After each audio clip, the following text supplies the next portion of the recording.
Eh bien, il y aura du monde devant la télévision ce soir devant Canal+ pour suivre PSG Inter de Milan. Donc vous pouvez suivre l'émission jusqu'à 21h parce que le coup d'envoi c'est à 21h, ça tombe bien. Faites la bascule, parfait. La transition voilà, on fait la transition. Canal+, Europe 1, Canal+. Voilà, exceptionnel. Je suis toujours avec Nathan Dever et Jules Torres. Et nous sommes en direct de Munich avec Jean-François Perret, journaliste et chef du service des sports du JDD. Bonsoir Jean-François. Bonsoir Pascal, bonsoir à tous. Vous avez bien de la chance d'être à Munich pour vibrer ce soir dans ce stade de l'Allianz Arena pour suivre cette finale. PSG, c'est clair, dit Jules Torres. Il aurait aimé être à votre place. Pour suivre cette finale PSG Inter. Ça viendra. Ça viendra peut-être un jour, qu'on envoie à 21h. Bon, racontez-nous un petit peu l'ambiance à Munich. Ça doit être très particulier puisque les Allemands n'ont rien à voir ni avec l'Inter Milan ni avec le PSG. Racontez-nous un peu ce que vous voyez autour de vous. Bon, Munich a été joyeusement envahi tout au long de la journée par des dizaines de milliers de supporters parisiens et milanais. C'est à peu près équitablement réparti parce que dans le stade, il y a grosso modo 20 000 places pour chacune des deux équipes finalistes. Donc, on a vu des scènes, on va dire, à 95% de fraternisation. Il fait très chaud ici, j'imagine, comme à Paris. Les gens sont rassemblés autour des jardins de bière, comme on dit ici, des Biergarten, se sont rassemblés autour près des rives du fleuve qui passe à Munich, qui passe dans le centre de Munich pour chercher un peu l'ombre, chercher un petit peu la fraîcheur. Alors, il y avait des champs, ça chambrait, mais c'était quand même extrêmement sympa dans l'ensemble. Il y a eu, paraît-il, quelques petits incidents dans le métro sur le chemin du stade avec des supporters qui avaient peut-être un peu trop consommé de bière parce que la chaleur et la bière, ça fait jamais bon ménage et qui apparemment ont échangé quelques coups de poing, mais c'est pas les plus loin. Donc voilà où on en est. Pour l'instant, le stade se remplit, l'ambiance est plutôt bonne. Ce sont les Parisiens qui, à quelques dizaines de minutes, ont commencé à chanter, à rêver ce stade. Sachez que le bus du Paris Saint-Germain vient de partir de son hôtel, donc arrivée des joueurs d'ici une dizaine de minutes. Et pour l'anecdote, parce que c'est quand même marrant, en Allemagne, les bus des joueurs, même les plus importants, ils s'arrêtent au feu rouge. Donc ça veut dire qu'on les attend. C'est pas vrai. C'est amusant ça. Non, oui. C'est une drôle d'anecdote ça. C'est extrême. Est-ce que le PSG a ses chances franchement ce soir?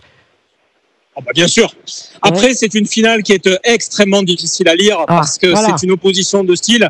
Comme le PSG n'en a peut-être pas connu cette saison. C'est-à-dire que vous avez une équipe parisienne qui a fait des progrès incroyables ces 6 derniers mois depuis ce fameux renversement de situation contre Manchester City. C'était mené 2-0, il gagne finalement 4-2 en une demi-heure. Il y a eu une espèce de déclic collectif incroyable ce soir-là en janvier. Et depuis, Paris marche sur l'eau et particulièrement en Ligue des Champions. Donc c'est une équipe jeune, c'est une équipe virevoltante avec des jeunes talents qu'on n'attendait pas aussi vite à ce niveau. Les Désiré Doué, les Bradley Barcola, les Joao Neves en milieu de terrain, les Kvaratskhelia, le Géorgien qui est arrivé de Naples l'hiver dernier. Donc tout ça autour de, évidemment, Ousmane Dembélé, l'attaquant star du PSG. Ça fait un effectif qui joue hyper bien au foot, qui est très attachant, très beau à avoir joué.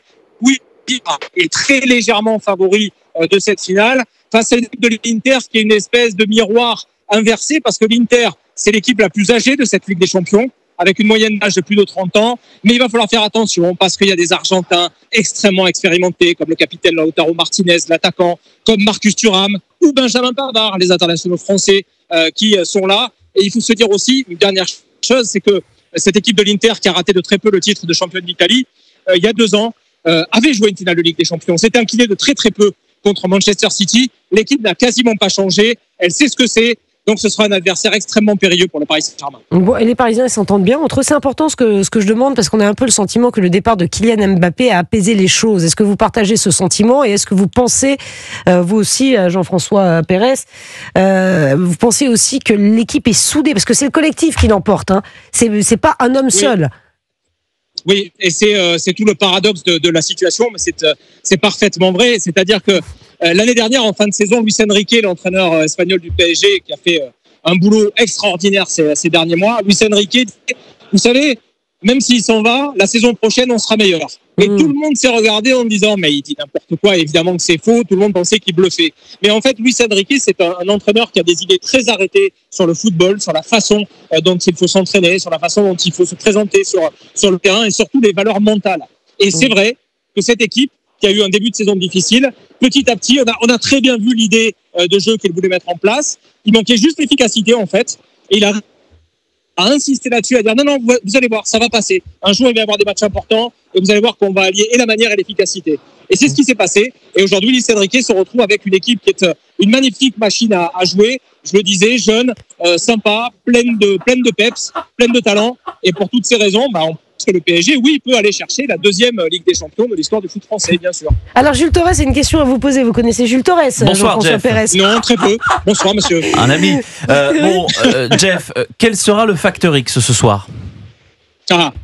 C'est quoi le facteur X? Je pense que c'est l'efficacité individuelle des attaquants parisiens. Le facteur X, c'est l'élément marquant du match qui va faire basculer dans un sens ou dans l'autre ce match-là, de la défaite du Paris Saint-Germain ou de la victoire. Quel va être le facteur X? Est-ce que Jean-François Pérez peut le savoir? Il n'y a pas de boule de cristal. Pour moi, c'est un expert. Non, mais je pense que c'est clairement l'efficacité des attaquants parisiens.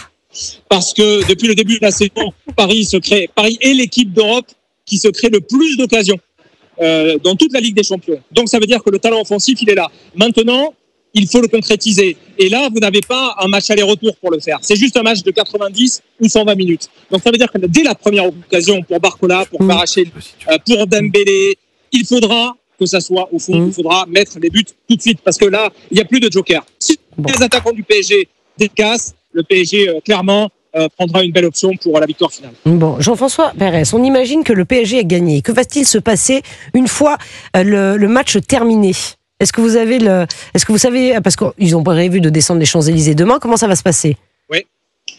Déjà, ce soir, on aura une magnifique célébration pour la remise de la coupe avec Marquinhos, le capitaine qui attend ça depuis 12 ans qu'il est arrivé à Paris. Ensuite, il y a une petite fête, évidemment, qui est prévue ici à Munich, avec les familles, avec les employés du club, parce que vous savez que le PSG a invité ses 600 salariés ce soir à Munich pour les remercier de tout le boulot qui a été fait ces dernières années. Donc, il y aura une belle fête ici, mais on va dire privée. Demain matin, l'ensemble de la délégation retrouvera Paris. Après le reste, je pense que vous le savez aussi bien que moi. Le défilé demain après-midi prévu sur les Champs-Élysées en cas de victoire, évidemment, parce que c'est quand même pas gagné. Normalement, une visite par le palais de l'Élysée pour être félicité, décoré par le président de la République Emmanuel Macron.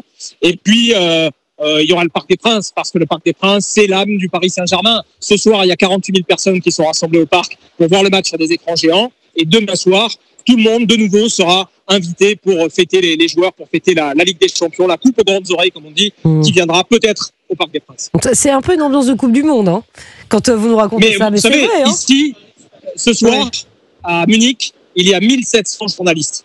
Hier soir, pour l'entraînement du Paris Saint-Germain, il y avait quasiment un bout de tribune qui était pleine. Le monde entier est à Munich parce que la finale de la Ligue des Champions, c'est la finale de la Coupe du Monde pour les équipes de clubs.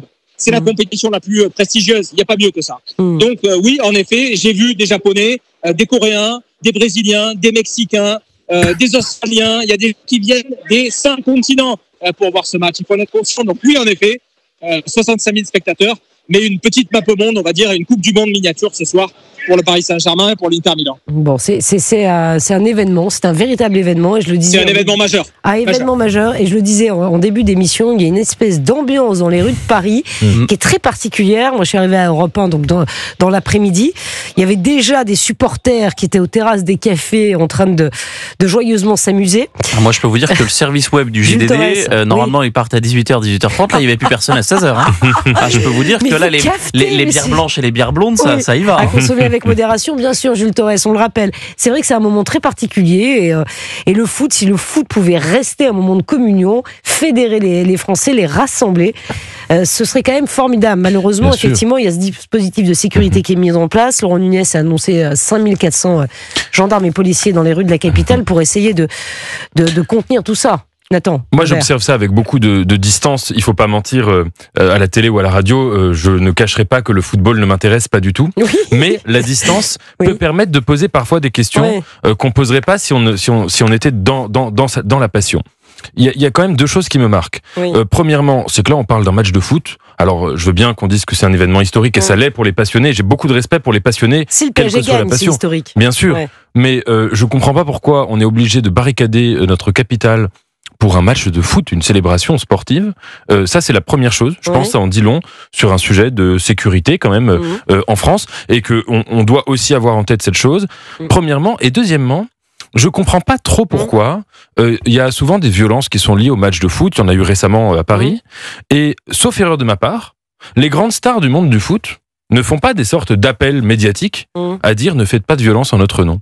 Moi, vous voyez, imaginez, j'ai pas du tout autant de fans qu'un grand footballeur star, mais imaginez qu'il y a une seule personne qui lise un de mes romans et qui aille casser une vitrine parce qu'il a lu un de mes romans et parce qu'il a été content. Immédiatement, je ferai un communiqué, mon premier réflexe, en disant attendez, il est scandaleux que quelqu'un, parce qu'il m'apprécie sur Terre, vienne nuire à autrui parce qu'il m'apprécie. Je trouve ça dingue que les joueurs de foot stars, ça ne leur traverse pas l'esprit. Alors peut-être qu'ils sont entourés de communicants qui leur disent ça va cliver ton image, je ne sais quoi, mais ça montre bien aussi que c'est un monde, voilà. Et puis le dernier élément, je suis pas forcément fan d'un pays qui est le Qatar, et bon, voilà, que le Qatar puisse faire sa vitrine de communication à travers des jeux du cirque, c'est pas forcément quelque chose qui me réjouit à fond, je ne le cacherai pas, mais bon match à tout le monde et on souhaite la victoire au PSG par patriotisme. Il a raison, quand même. Nathan. Il a raison, Nathan. On va peut-être en parler. Non, vous n'avez pas gâché la fête, mais c'est un vrai point. On va peut-être en parler tout à l'heure. Et tiens, j'ai des nouvelles de vous donner d'Assa Traoré, qui est la militante antiraciste. Vous savez, qui donne des leçons à tout le monde. Bien sûr. Bon, eh bien, elle est suspectée d'avoir agressé une mère de famille dans un parc. Et puis on embrasse Jean-François. Et attendez, j'arrive. Je pense que les gens n'ont pas oublié son accent marseillais. Mais non, Jean-François Pérez, merci beaucoup en tout cas d'avoir été en direct avec nous. Mais je vous souhaite à tous une excellente soirée. Merci beaucoup. Bon match Jean-François, il est 19h28 sur Europe 1.